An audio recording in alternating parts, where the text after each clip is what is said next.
Dizer uma coisa, vocês não ficaram com a impressão que com a saída do Christian Horner, o Toto Wolff não virou o dono da porra toda? É, para pra pensar. Se ele dá uma opinião sobre o regulamento, ele meio que é ouvido. Ou não, né, porque agora todas as regras que são aplicadas na Fórmula 1 ou as atualizações de regras estão, de alguma forma, afetando a Mercedes, mas eu falo disso em outra oportunidade. Se ele dá opinião sobre os novos motores, ele tá lá defendendo as regras, ele tem lá a sua visibilidade garantida. E se ele concorda com a volta dos motores V8, mesmo que seja em um formato híbrido, na maior parte do tempo o motor a combustão, mas com participação elétrica, parece que a FIA já recebeu a bênção. O Toto Wolff está controlando boa parte das narrativas da Fórmula 1 e no caso da volta dos motores V8, ele era talvez a voz mais importante a ser ouvida. Por quê? Porque a Mercedes tem muita influência nisso. Tem muita influência tanto na chegada dos motores híbridos na década passada, como tem influência agora nessa versão de momento dos motores da Fórmula 1, porque é a equipe que melhor soube interpretar esse desenvolvimento desses motores, até porque adotou toda a expertise que teve ao longo dessas décadas e, por que não dizer, ao longo de sua própria história, que a gente está falando de uma das montadoras mais eficientes do mundo, e agora a gente tem a bênção do Toto Wolff para a volta dos motores V8. E agora sim, mesmo que o Mohamed Kib queira impor essa mudança, ela vai acontecer, porque a Mercedes concorda com ela.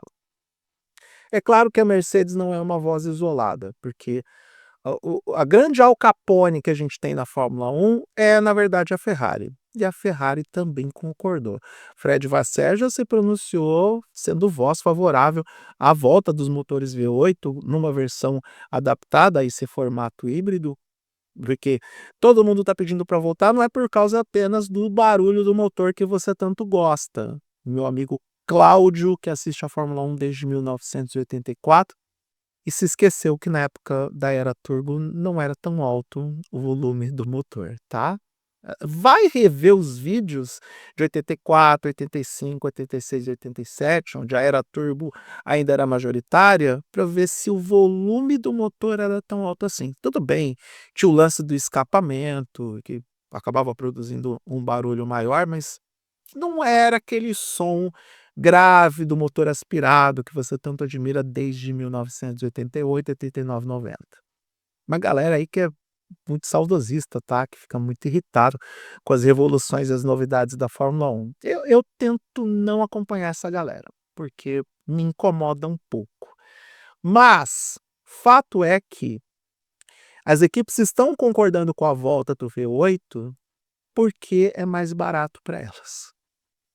Porque os custos de desenvolvimento dessa atual geração de motores e também da geração anterior, com MGU-K e MGU-H, esses custos foram lá para as alturas.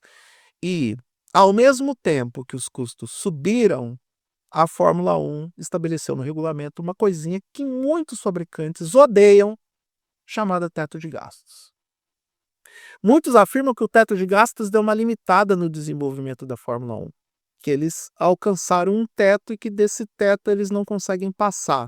Apesar de que vários engenheiros, e aí eu vou ter que citar o nome do Adrian Newey, apesar de todas as bolas fora que o Adrian Newey deu na Aston Martin em 2026, vários engenheiros utilizaram de muitas soluções criativas para poder avançar com o desenvolvimento tecnológico e entregar carros fantásticos para a Fórmula 1. Não vou falar do Adrian Newey diretamente, mas a Brown GP em 2009 com a solução do difusor soprado. Tudo bem, não tinha teto de gastos, mas eu estou dando aqui um exemplo. A forma como o Newey interpretou as regras para poder fazer os carros de 2010 a 2013 da Red Bull, e também as soluções que ele implementou a partir de 2020 e 2021 com o rake alto do carro, que fez com que o Verstappen conseguisse o seu primeiro título mundial. Então, sem falar nos carros fantásticos de 2022 e 2023 da Red Bull. Então, o trabalho de engenharia ainda tem muita influência na Fórmula 1 atual. É óbvio que você pode extrair décimos de segundo de um motor mais potente e que você pode extrair a máxima performance de um motor se você encontrar as soluções tecnológicas corretas. Mas eu ainda quero acreditar que essa categoria é uma categoria também de engenheiros, de designers, de gente que vai para a prancheta ou que vai para o software de CAD para desenvolver a peça mais eficiente, a asa que entrega a maior velocidade e o menor arrasto aerodinâmico, o design de carro que vai trabalhar melhor com o motor que nós temos hoje ou que teremos nas próximas gerações. Eu entendo que, para a maioria dos fãs, a volta do V8 está muito mais relacionada à nostalgia e experiência do que à tecnologia em si. Eu defendo que o novo prevaleça. Também defendo que a FIA já tem uma categoria elétrica, que é a Fórmula E, que, de novo, evoluiu numa escala fantástica, vai ser uma categoria de respeito quando o Gen 4 entrar no mundo, e muita gente vai queimar a língua depois que esses carros começarem a disputar as corridas nas temporadas futuras. Mas também defendo que a Fórmula 1 tenha que ser a masterpiece em desenvolvimento tecnológico. Eu acho que ir para o V8 com uma parte híbrida é uma solução bem interessante.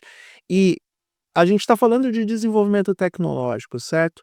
O desenvolvimento de combustíveis sustentáveis é vai ser fundamental nessa equação, obviamente, mas também vai ser uma prova de que esse desenvolvimento de tecnologia não ficou exclusivamente atado aos motores, mas sim o que está ao redor deles.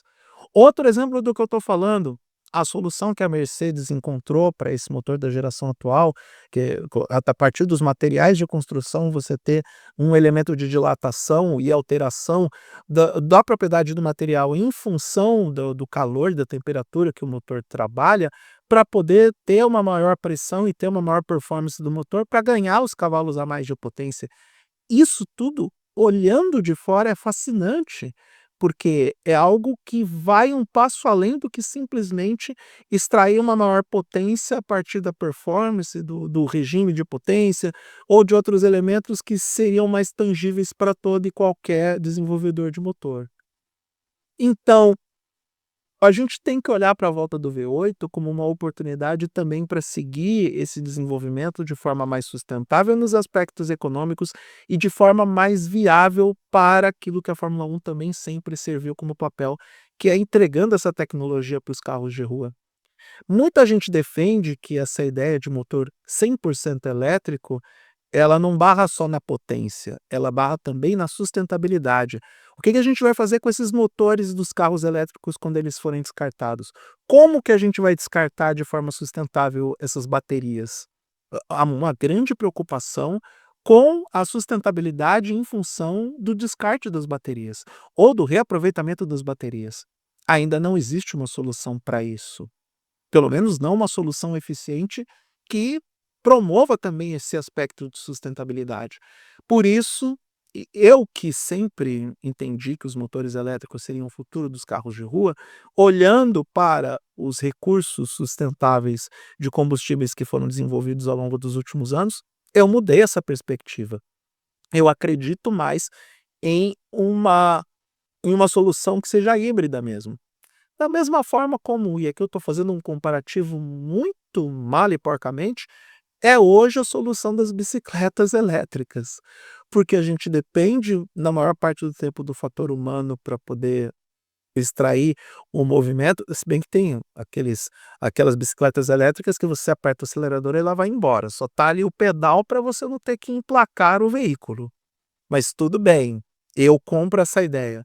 Mas as bicicletas elétricas que eu mais me diverti para andar e aquelas que foram mais eficientes no aspecto de autonomia e de longevidade de percurso, foram aquelas que envolviam a minha ação mecânica para ajudar o motor e quando eu precisava de maior potência, principalmente nas subidas, aí o motor elétrico entrava em ação para me entregar essa potência adicional. Acredito nessa tecnologia de motores híbridos para o futuro da Fórmula 1 nesse contexto, com motor elétrico ajudando o motor a combustão para poder fazer com que esse motor funcione de forma sustentável com a adição do combustível retornável ou sustentável, que teve o seu curso de desenvolvimento e hoje é uma solução efetiva e prática. Ainda é caro ter o combustível sustentável, mas pelo menos é uma saída. Quando ele começar a ser produzido em larga escala, esse preço vai baratear.